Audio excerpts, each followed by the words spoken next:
তো বিলালটি স্মরণ সভা খুলনা মেট্রোপলিটন সাংবাদিক ইউনিয়নের সাবেক সভাপতি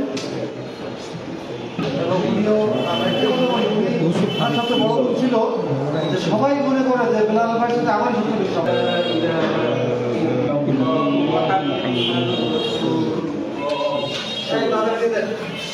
খুব সুগম হয়ে যায়, খুব মসৃণ হয়ে যায়, খুব সুন্দর হয়ে যায়। ওনাদের মানব ধর্মটা এই গত এমনিজের যে আলোচনা সভা ছিল, আমি এর মধ্যে যদি আনা যায় একটা সরলিঙ্গা টাইপের, আমার মনে হয় সেটা খুবই ভালো হয়। কারণ মানে বিশেষ করে সুনামটাও অর্জন হয়েছে শিবিরের মাধ্যমে, আমি আমার জানা মতে।